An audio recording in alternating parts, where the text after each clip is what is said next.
Imagine having to choose between the honor of an ancient crown and the blood of your own brother.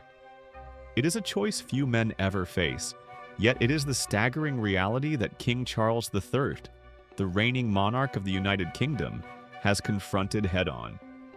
He has made the most painful, yet perhaps the most pragmatic decision of his reign, to publicly distance himself from and, in effect, expose his younger brother, Prince Andrew Mountbatten Windsor, in a calculated move designed not just to protect the monarchy but to preserve critical international relationships, particularly with the United States.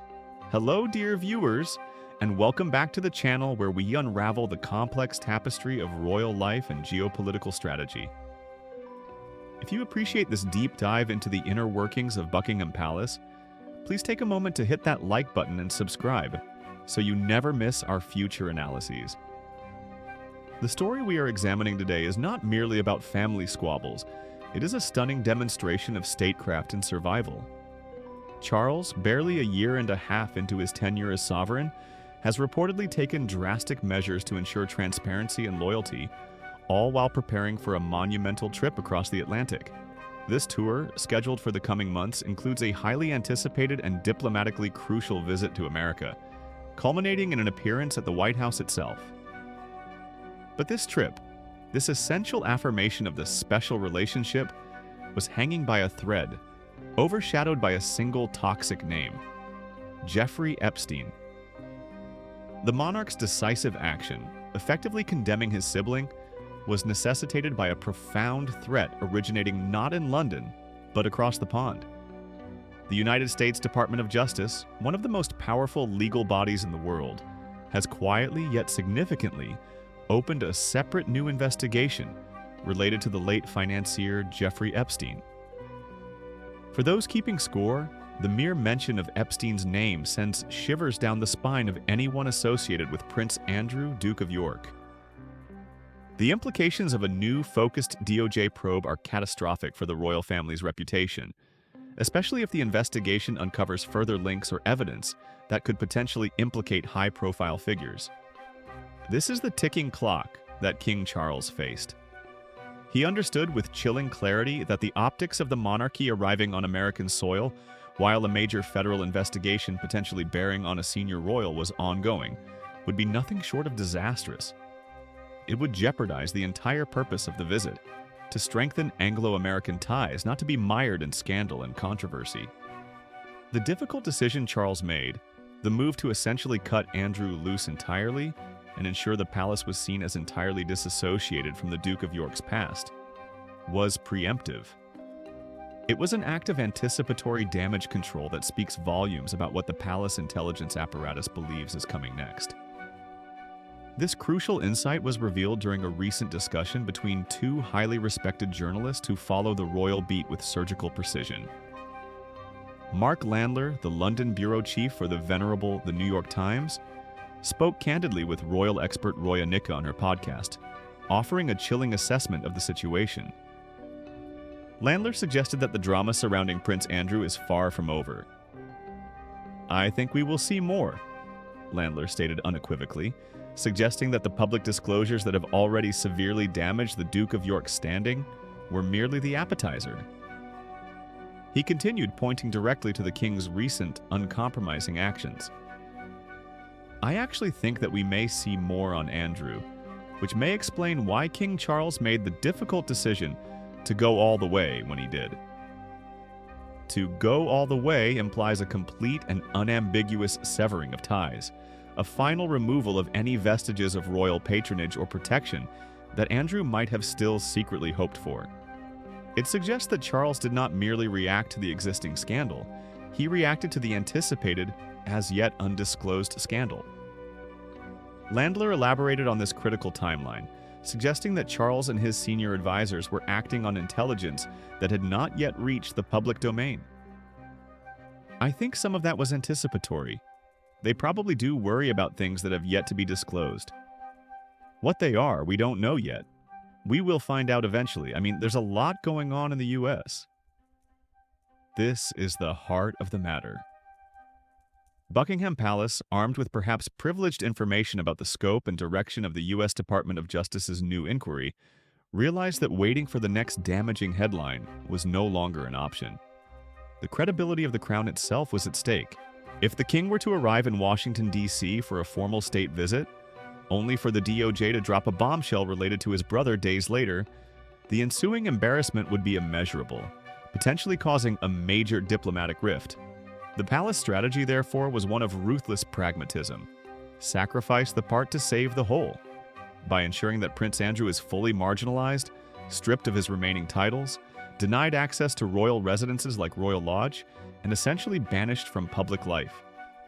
King Charles sends an unmistakable message to the American government, and, perhaps more importantly, the American public. The monarchy stands for integrity, and it will not shelter those who have brought shame upon themselves, regardless of their lineage. It is vital to remember the context of Prince Andrew's fall from grace.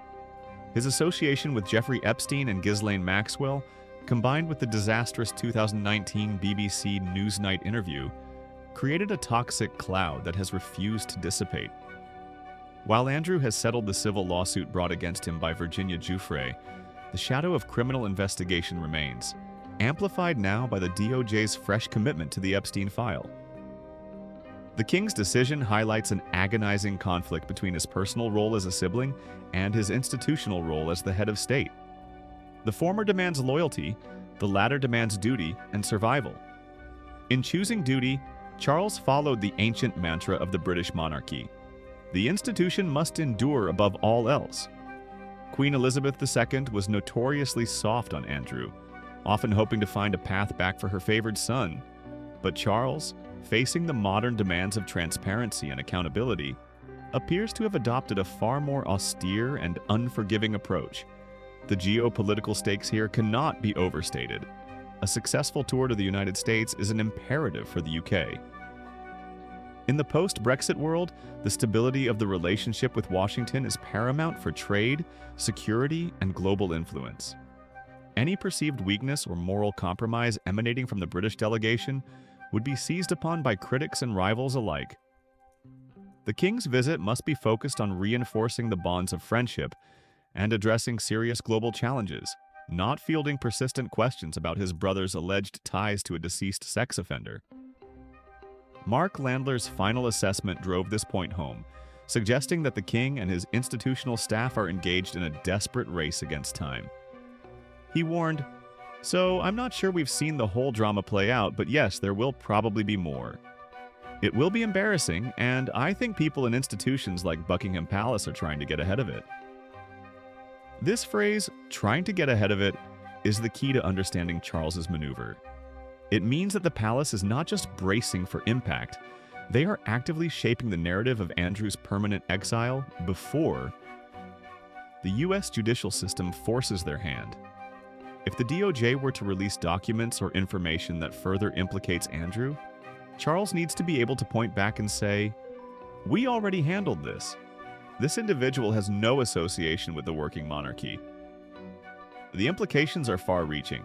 By taking such a public and definitive stance against his brother, King Charles has cemented his image as a modern, decisive monarch, willing to make painful sacrifices for the good of the realm. He has shown that the era of royal protection, regardless of the scandal, is over. The principle of accountability, even for the Duke of York, now outweighs the bonds of family affection. This saga serves as a sobering reminder of the immense pressure and scrutiny that the British royal family operates under.